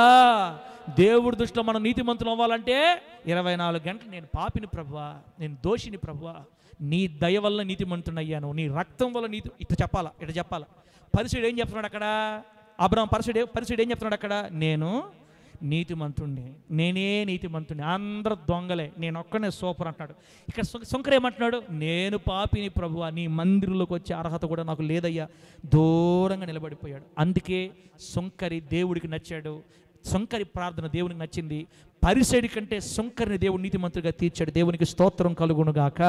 ఎప్పటికీ మనం పాపులమని మర్చిపోకూడదు. రెండో పాయింట్, ఆకాశమందున్న దేవుణ్ణి, ఆకాశం చూడడానికి ధైర్యం చాలక, సిగ్గుతో తల కూడా ఎత్తుకోలేక, దుఃఖంతో నిలబడి రొమ్ము కొట్టుకొని ఏడ్చి ప్రార్థన చేస్తున్నాడు. అబ్బా, ఎప్పుడైనా మనం దేవుడి దగ్గర దుఃఖంతో ప్రార్థన చేస్తామా? రొమ్ము కొట్టుకొని ప్రార్థన చేస్తామా? ఎందుకు రొమ్ము కొట్టుకుంటున్నాడు? నేను పాపిని ప్రభువా, నేను అన్యాయంగా సంపాదిస్తున్నాను ప్రభువా, నాలో ఏ మంచితనం లేదు ప్రభువా, నీ వైపు తల ఎత్తడానికి కూడా నాకు ధైర్యం చాలట్లేదు ప్రభువా, నేను పాపినని రొమ్ము కొట్టుకొని చిన్న ప్రార్థన చేశాడు. ఆ ప్రార్థన ఏంటి తెలుసా? 4 పదాలు. దేవా, పాపినైనా నన్ను కరుణించు. చెప్పు, దేవా పాపినైనా. 3వ పదం, నన్ను కరుణించు. చిన్న ప్రార్థన చేసి కన్నీళ్ళు ఏడుస్తున్నాడు. పైన జవాబు వచ్చింది, బిడ్డా నువ్వేరా నీతిమంతుడివి, ఈ దరిద్రుని తరివే దరిద్రుని అని చెప్పి చిన్న ప్రార్థన. కొంతమంది గంటల ప్రార్థన చేసే దేవుడు ఏంటి అనుకుంటారు? మనసులో పవిత్రత లేకుండా, మనసులో భక్తి లేకుండా, మనసులో గజ్జి పెట్టుకొని నువ్వు ఎన్ని గంటలు ప్రార్థన చేసినా దేవుడు మన ప్రార్థన ఏంటో? ఇదిగో తగ్గింపుతో గడగడ వణికిపోతా నేను పాపినని తలంచి కన్నీళ్లు విడుస్తూ రొమ్ము కొట్టుకొని దుఃఖంతో చేసే 2 నిమిషాల ప్రార్థనే దేవుని హృదయాన్ని కదిలిస్తుంది యేసునామములో. చెప్పండి గట్టిగా ఆమేనని చెప్పండి. చెప్పండి గట్టిగా హల్లెలూయా. బిడ్డలారా, దేవా నేను పాపినని మనం నిజంగా ఒప్పుకుంటే, నేను పాపినను దేవుని ముందు నిజంగా ఒప్పుకుంటే నీలో గర్వం లేదని అర్థం. పెద్ద పెద్ద ప్రార్థనలు కాదు, పశ్చాత్తాప కన్నీటితో మనసుతో చేసే చిన్న ప్రార్థనలే దేవునికి వినసొంపుగానో దేవుని హృదయాన్ని కదిలించేవిగా ఉంటాయి. మనల్ని మనం తగ్గించుకొని చేసే చిన్న ప్రార్థన దేవుడి మనస్సుని మన వైపు తిప్పుతుంది, జవాబు తీసుకొని వస్తుంది, దేవుని దృష్టిలో నీతిమంతులుగా మారుస్తుంది. ప్రార్థన చేయబోతున్నాం మనం. ఇప్పుడు ప్రార్థన చేయబోతున్నాం. అయిపోయింది. సుంకరేమో దేవుని మందిరంలో కూడా వెళ్ళటానికి అధికారం లేదని తలంచి దూరంగా నిలబడ్డాడు. పరిసయుడేమో నీతిమంతులు అనుకొని మందిరంలోకి బలిపీఠం దగ్గరికి వెళ్ళి ప్రార్థన చేస్తున్నాడు. అంత తేడా, మొత్తం తేడా. ఇతనేమో గర్విష్టి, ఇతనేమో అన్ని తగ్గిపోయాడు. తల కూడా ఎత్తలేకపోతున్నాడు ఆకాశం వైపు. సిగ్గుతో తల వంచుకొని గుండెలు బాదుకొని రొమ్ము కొట్టుకొని దుఃఖంతో ఏడుస్తున్నాడు. దేవా పాపినైనా నన్ను కరుణించు. 24 గంటలు తన గురించే చేసుకుంటాడు, కానీ ఎప్పుడు ఇతని గురించి చూడ్డో. వీడు చూడండి, వీడు అనకూడదు కానీ పాస్టర్నే, ఇతను చూడండి ఏమన్నాడు, దేవా దొంగల వలె, చోరుల వలె, అన్యాయస్తుల వలె, వ్యభిచారుల వలె నేను లేను. ఇదిగో ఈ సుంకర్లా కూడా నేను లేను. పొద్దున లేస్తే వాళ్ళదే వీళ్ళదే వీళ్ళదే వాళ్ళదే. అబ్బో, ఇతను మాత్రం దేవా నేను పాపిని, నన్ను కరుణించయ్యా, నన్ను పాపిని కరుణించయ్యా. ఆ తను తగ్గించుకొని చేసిన ప్రార్థన దేవునికి నచ్చింది. సుంకరి నీతిమంతుడై బయటికి వెళ్ళాడు. బిడ్డ, ఈరోజు ప్రభు నేను అడుగుతున్నాడు, సుంకరిలాగా నిన్ను నువ్వు తగ్గించుకొని ఇతరుల తప్పులు చూడకుండా, నాదే తప్పు ఉంది, నేను ఇతరులు ఏం చూడగలను ప్రభువా, నాలో మంచి లేదు, నాలో నీతి లేదు, నీ నీతే, నీ రక్తమే నా నీతికి ఆధారం, నీవే నా నీతికి ఆధారం అయ్యా, నా భక్తి ఏది కాదయ్యా, నేను ఎప్పుడు పాపినేనయ్యా, నీ రక్తం నన్ను కడిగిందయ్యా అని తను తగ్గించుకొని దేవుని సన్నిధిలో మోకాళ్ళలోంచి కన్నీళ్లు విడిచి పశ్చాత్తాపపు స్వరంతో గుండెలు బాదుకొని ఏడ్చిన సుంకరిలాగా నీవు నేను మరణం దాకా బ్రతకగలిగితే పరలోకంలోని యేసు ప్రభు వారు మనల్ని హక్కును చేర్చుకొని కౌగులించుకుంటాడు. మధ్యాకాశ తీర్పులో దేవుని నామానికి మహిమ కలుగునుగాక. మధ్యాకాశ తీర్పులో మనల్ని కౌగులించుకొని ముద్దు పెట్టుకుంటాడు. బిడ్డ, బ్రతికినంత కాలం తగ్గించుకున్నావు, బ్రతికినంత కాలం నేను పాపిని ఒప్పుకున్నావు, నన్ను బట్టే నువ్వు నీతిమంతుడు అనుకున్నావు, నువ్వు అన్నిటితో తగ్గిపోయావు కనుక నాకు ఇష్టమైన వాడివి అని కౌగులించుకుంటాడు. అట్లా కాకుండా ఈ పరిసయుల్లాగా వేషాలేసి గర్వం, గజ్జి, నాది, నేను ఇట్లాగా బతికామా పరలోకాన్ని పోగొట్టుకొని కన్నీళ్లు విడవాల్సి వస్తుంది. ఎలా ఉండాలో నువ్వే తీర్మానం చేసుకో. సుంకరిలాగా జీవిస్తాననే తీర్మానంతో మన మందిలోంచి బయటకు వెళ్దాం. దేవుడి మాటలు మనకు ఆశీర్వాదకరంగా మార్చి వర్ధిల్ల చేయునుగాక.